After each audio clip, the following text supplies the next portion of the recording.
Seguimos disfrutando aquí en Duoc UCS de Plaza Oeste del mes del libro y la cultura. Y hoy tenemos a un gran invitado. Él es un comunicador científico, autor del libro La Ciencia Pop y también del podcast. Hoy dedicado totalmente a lo que es la divulgación científica, dirigido sobre todo para jóvenes y niños. Estamos con Gabriel León. Es una fortuna tenerlo aquí. Gabriel, ¿cómo estás? Yo muy bien, ¿y tú? Muy bien también, y sobre todo de poder tener el honor de entrevistarte. No, muchas gracias por la invitación, estoy muy contento de estar acá. Sí, Gabriel, nos hiciste una charla donde los estudiantes disfrutaron aquí en sede Plaza Oeste, estuvo el auditorio lleno y tenemos unas ganas de poder conversar un poco, que quede este registro de conocerte un poquito más. Sí. Y ahí es preguntarte, bueno, tienes una formación científica, eres bioquímico y doctorado en biología celular. Sí. Claro, con una formación me imagino un poco más hermética, un poco más de método científico. Sí. ¿Cómo surge, en qué momento en tu vida surge esta motivación por la comunicación, por la divulgación científica, que es un desafío no menor? Yo tengo la sensación que habilidades comunicacionales tuve siempre, ¿ya?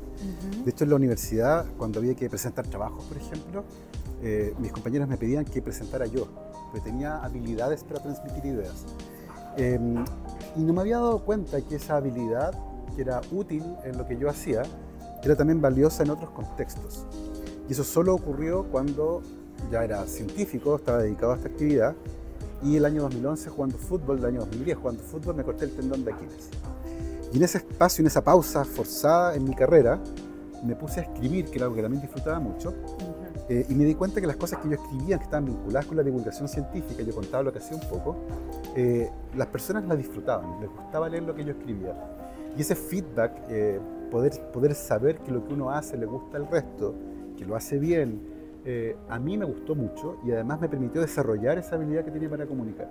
Y con el paso del tiempo, escribir se fue convirtiendo en algo que disfrutaba mucho. Y creo que en ese proceso, que fue súper largo, duró 5 o 6 años, el gusto por la lectura y la escritura fueron fundamentales.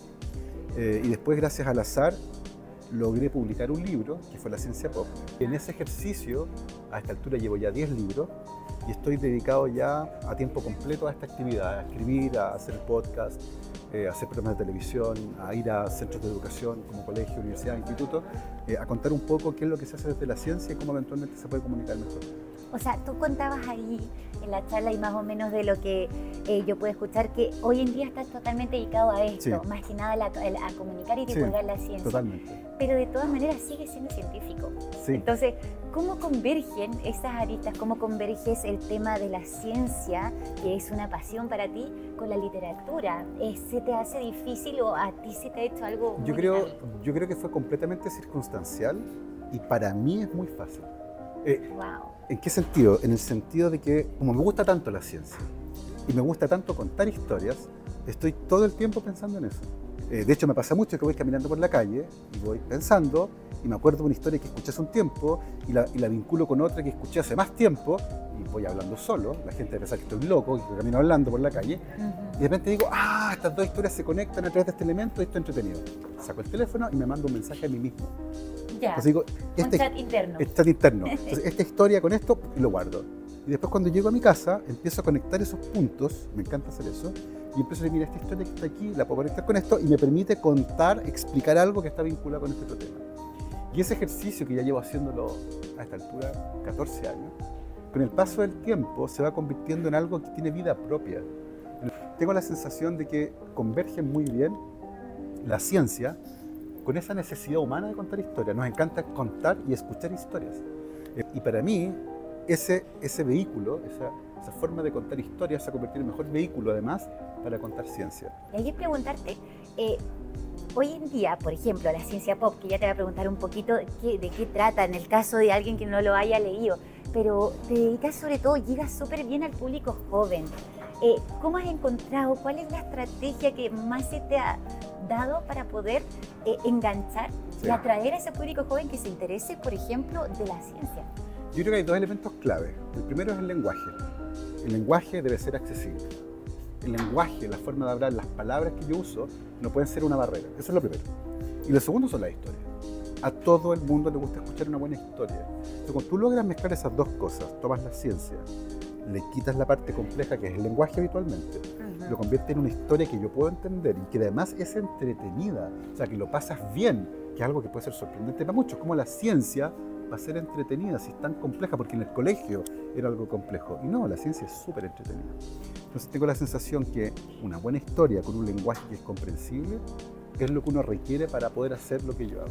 Y ahí quería contarte, bueno, un poquito, cuéntanos de la ciencia pop. Ahí yo estoy investigando, yo no lo he leído personalmente, ya estoy pero pendiente de leerlo.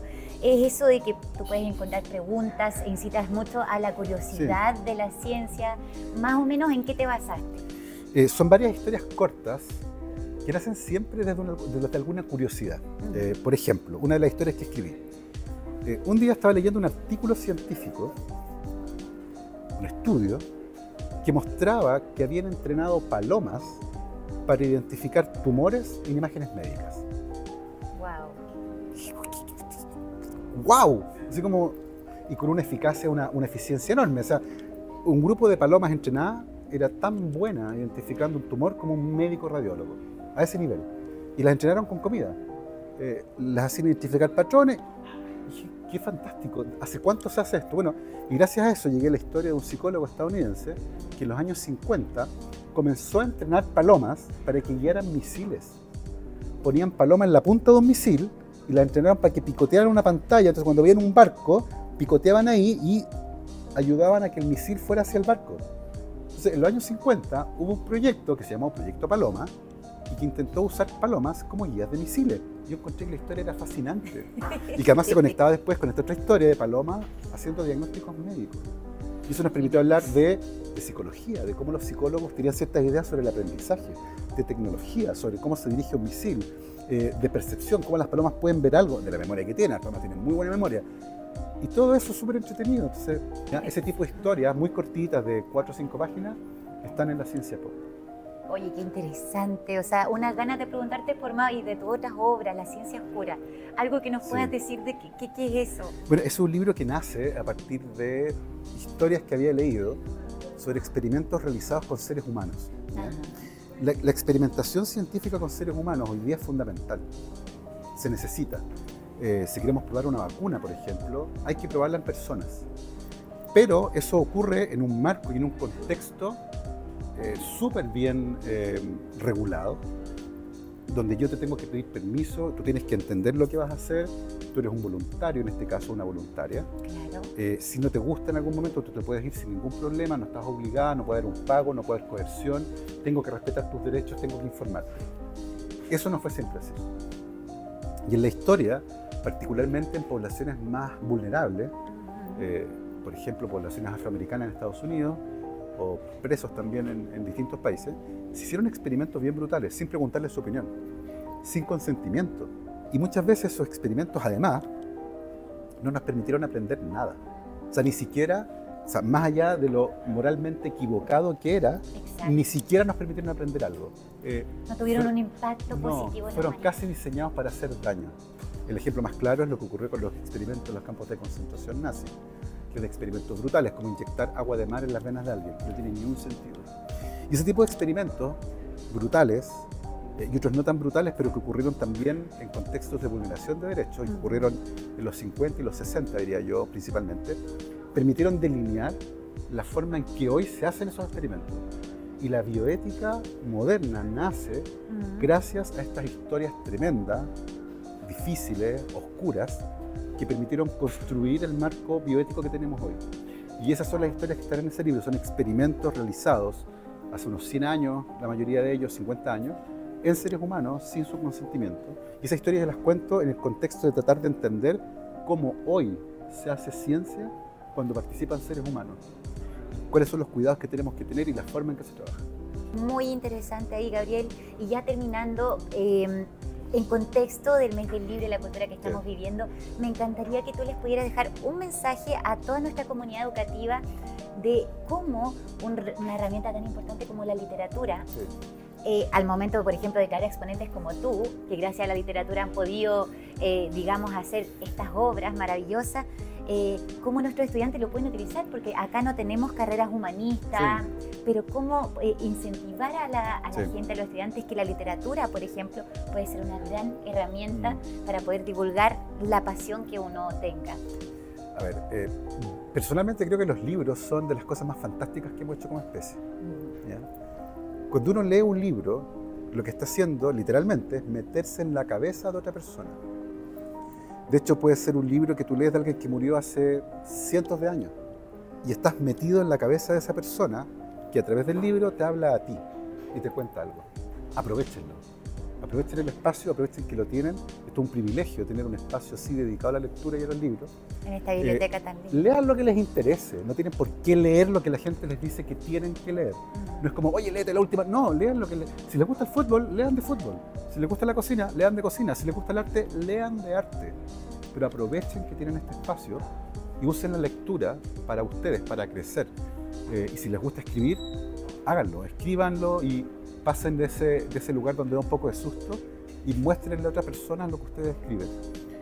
La escritura y la lectura van de la mano y los buenos lectores habitualmente escriben y sienten un interés por más cosas.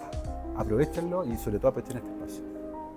Muchas gracias, Gabriel. Un encanto tenerte aquí. Estuvimos con Gabriel León, autor de La Ciencia Pop y también del podcast, para que vayan a seguirlo en todas sus redes sociales. ¿Cómo te podemos encontrar en Instagram? @GaboTuitero. @GaboTuitero, por Así si acaso. Instagram. No lo busquen como Gabriel León, como me pasó a mí. Ya. Así que eso, seguimos disfrutando del mes del libro de la cultura y seguiremos con más entrevistas. Chao, chao. Chao.